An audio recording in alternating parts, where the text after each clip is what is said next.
Hey, what's up? My name is Matt and we're at Serato LA, and I'm just going to talk to you guys about the new DJM-S3 and some updates that we've done to Serato DJ with 1.9.8. So first off, I want to get into the Pioneer DJM-S3. It's a brand new mixer that's just come out. It's a really, really great little package. 2-channel mixer. It's really everything you need for your home, for your gigs. You can take it out to the club, you can use it in your mobile setup. It's a really, really nice little package. Stripped back, just what you need. You've got obviously your 3-band EQs, 2 inputs, line faders. You've got the Pioneer Magvel crossfader, which is a really high, robust crossfader with a great cut. You've also got the auxiliary in and a mic input as well. One of my favorite things about this on the auxiliary is that you can use it not only for your RCA inputs for your, an iPod or something like that, but you can also use it as a USB input for your auxiliary and have control with the trim right here. So that means you could use your sampler and you could control that through here. So if I pull up my sampler, pull up a bank here, you can hear that coming right through. In addition to that, you've got your 3-band EQs and your high-pass, low-pass filters on each channel. Straightforward with you just turn the filter on, and then you've got your high-pass and your low-pass filter. Really easy to use, great package. So the first thing I want to talk to you guys about is anti-drift. Now anti-drift's an option in the CD vinyl tab of Serato DJ. You just turn it on under the vinyl control option and turn it on very simply with a check mark. Now what that does is it takes the reading of the whole vinyl and stabilizes out the BPM, so you can see it's locked in at 97 beats per minute. And if I load up the track on the other side, it should do the exact same thing.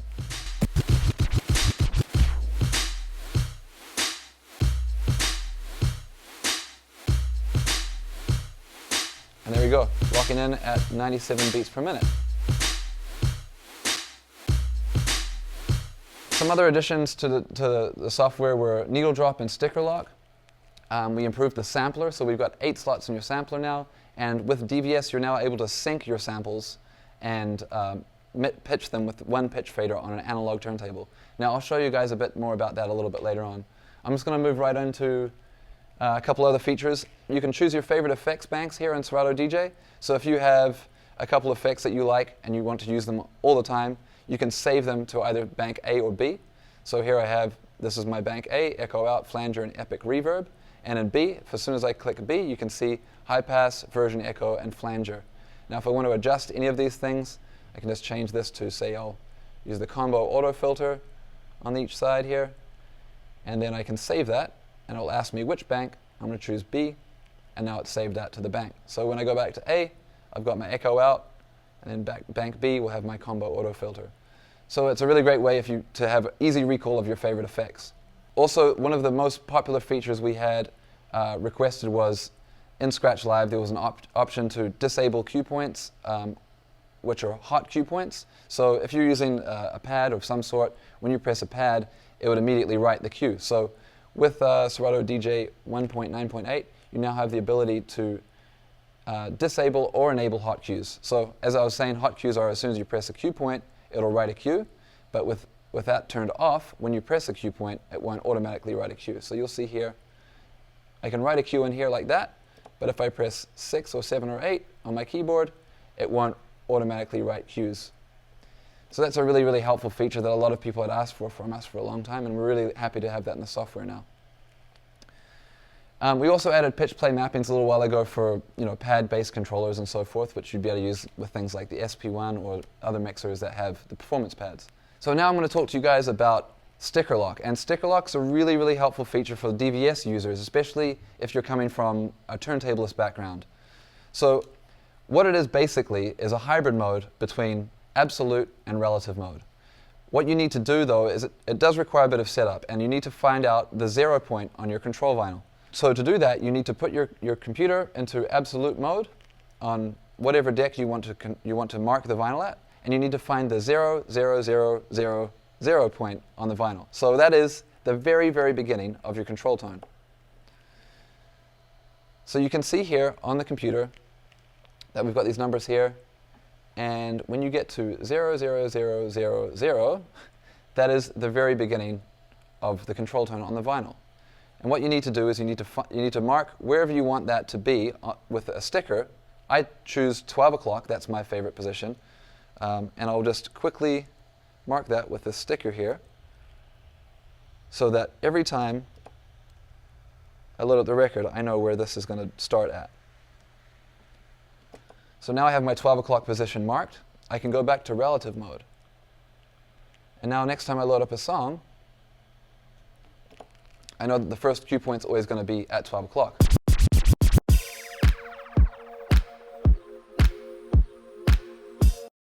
So if I stop here, and you can see my sticker is at just about 10 o'clock, if I load the song up again, you'll see that it's going to wait until the 12 o'clock position for the first cue point to start. Which makes my load time and setup time much, much faster. So if I load that up, different song, same result. So basically what you need to do is you need to find that 12 o'clock position on your record at the 0000 point, and then you need to enable sticker lock. So sticker lock is under the CD vinyl tab in the setup menu, and it's just simply in its own little category right here. You just turn it on, and then you have a couple other options here. You've got the option to spin nearest, spin forwards, or spin backwards. So I have it spin nearest, and the way spin nearest works is it figures out where your sticker is at relative to the 6 o'clock position. So if it's at, say, where we are here, which is around 8 or 7 or 8 o'clock, if I load this track up, it's going to wait until that gets to the top. And now if I load it up here, it's going to make me rewind it, as that's the closest part to the 12 o'clock. Now, if your preference is more spin forwards or spin backwards, then it will ignore the 6 o'clock point and it will determine whether you need to go forwards or backwards. So, for example, if I use backwards and I load my song, it's going to make me spin the record backwards, naturally, as my needle was at around 3 or 4 o'clock. So if you load your song immediately, you'll know that I just need to bring it back to the 12 o'clock position, and then it starts right on the first cue. Now another thing that we introduced with the sticker lock is this thing called needle drop. And if you have more than one cue point on your track, you can use the bands on the record. So on a clear record, this isn't such a good example, but basically on each record, you have bands that start in 1-minute sections. And this is the B side of this record, so you have 15 bands. On the A side of the record, you have 10 bands. So on the 15 band side, you have obviously 15 sections that you can needle drop in. I only have 3 cue points on this track, so the first 3 cue points will work. So if I drop the cue here,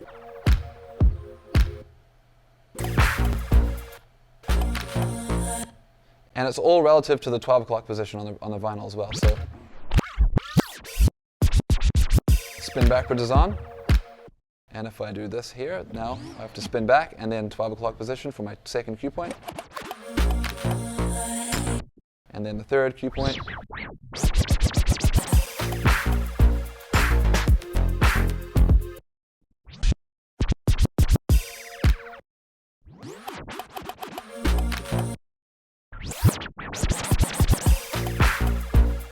So as you can see, I've just simply needle dropped each cue point for the 3 different bands on the record, and I've been able to access each of the 3 cue points in the software without actually having to touch my computer. So it's a very helpful feature if you're wanting to stay away from touching a computer or pads and just simply focus on your vinyl records. So that's sticker lock and needle drop. I'm also now going to talk to you a bit more about the sampler features in Serato DJ 1.9.8 and the way sync works with DVS and vinyl setups. So a little bit of history. Previously, with DVS vinyl, we haven't been able to sync things together, basically because you're using an analog piece of equipment. With CDJs or controllers, everything's digital and it's all connected, but with turntables, it's analog. In recent updates, we've been enabled the ability to sync things together with analog equipment. So what we can do now is we can not only sync 2 songs together, but we can actually control the sync of these songs with just 1 pitch fader and things in your sampler. So I'm going to load up a little loop of a song that I've got here.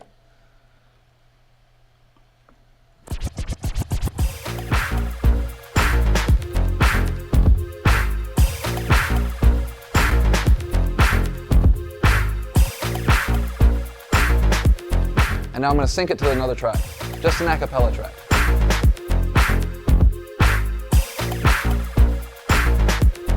So as you can see, I've pressed sync on the track that's not playing. I've pressed sync on the other track to sync it to the track that is playing.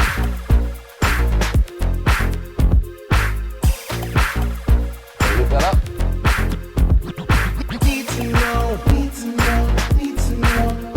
Are we ever gonna get it right? I need to know. Will we ever? Now I can just simply drag this track into the sampler and it will stay in sync and stay looping.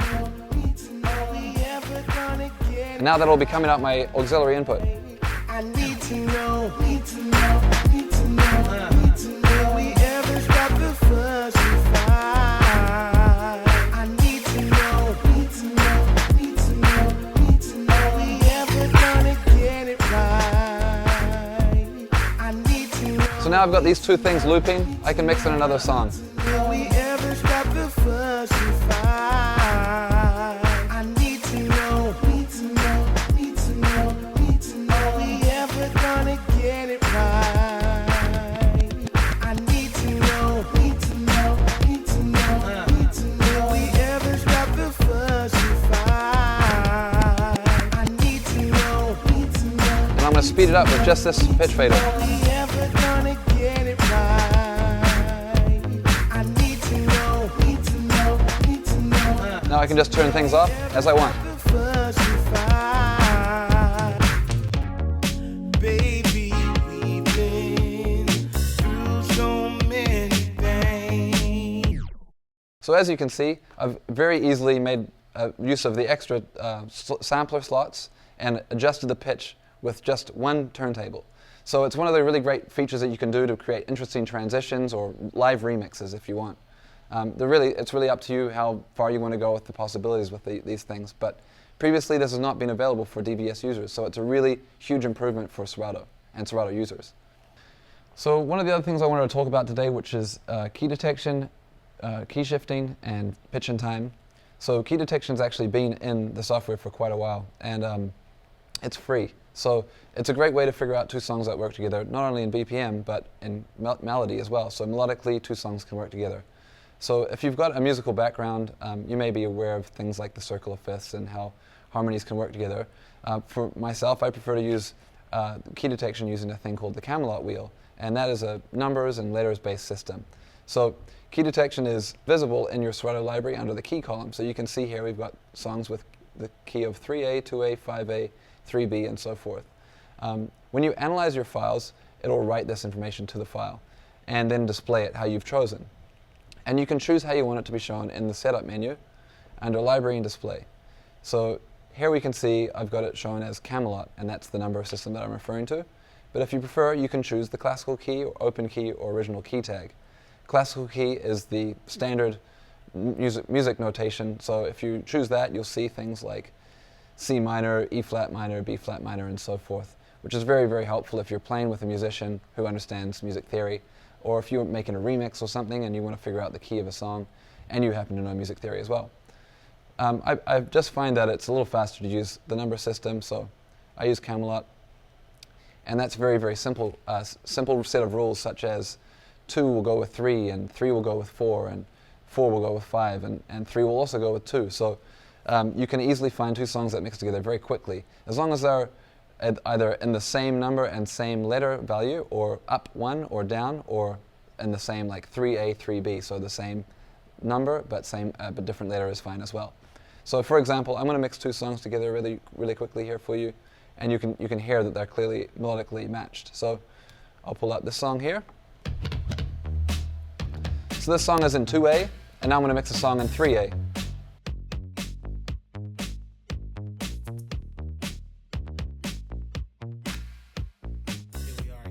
Just going to put a quick loop on that.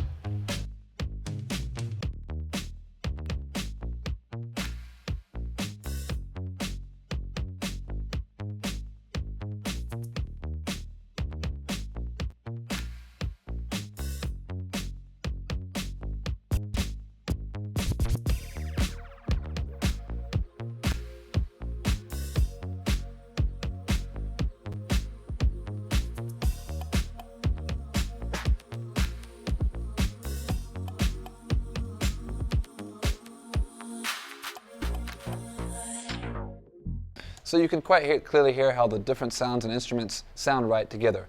So that's a great way to have two songs that sound not only similar in tempo, but also melody as well. Now, if you don't have the pitch and time expansion, you won't be able to do this next step, but I highly encourage that you do that. Pitch and time is not only a really incredible key lock algorithm, it's the highest definition in the industry, but it also allows things like key shifting. And key shifting is very, very helpful. Once you get your two songs synced together, and you can key sync them together as well, you can actually start shifting them around. So I'll quickly show you how to key sync, and then I'll show you how to key shift. So these songs are already in key, and you can tell because, well, apart from them being in relative keys, you can also see there's a little notation here, and that's blue.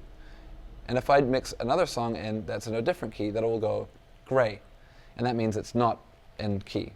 But if I wanted to make that in key, all I'd have to do is press the notation, and then it will sync the two keys together.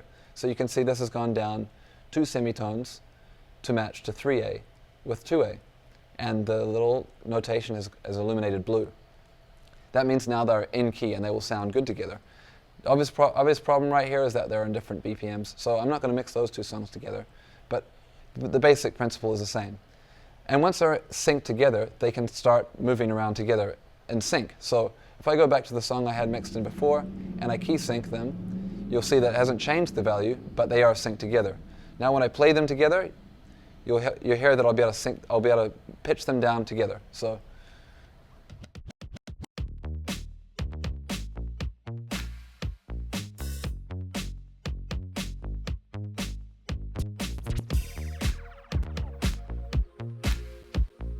I'm just going to use these little arrows either side of the notation to pitch them down or up. So I'm going to go down.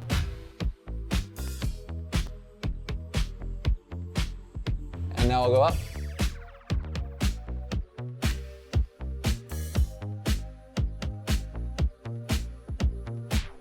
So it's a really cool little technique, and you can use it in all sorts of creative ways. You can also do a thing like MIDI mapping. So if you wanted to nominate a note on here, say you didn't want to use the filter and you just wanted to use this to MIDI map it and shift the key, you could use it as a really, really great effect. So here I'm going to use the MIDI button, and I'm going to hover over this little button here, which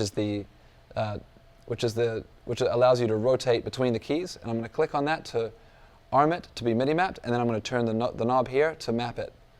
Now once it's gone blue on my screen, that means I know it's mapped, and you can see the actual value moving in the screen. So now all I have to do is turn the MIDI off, and now that's MIDI mapped. So if I play that song, and I turn this knob,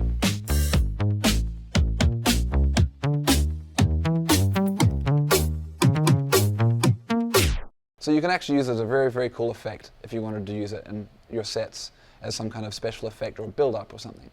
So that's how you use key shifting. You can MIDI map key shifting, key sync, and key detection, how it all works. All right, so that's about it for today. I just want to quickly touch on the Serato and Pioneer DJM-S3. It's out now. It's $499 US, and if you're one of the first 1,000 purchases, you get 7-inch glow-in-the-dark control vinyl included as part of your purchase. And in addition to that, you also get a free effects pack license for Serato DJ. So you can go get that right now from your local retailer or online retailer.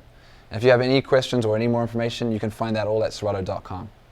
Thanks for watching. This is Matt, coming to you live from Serato, Los Angeles.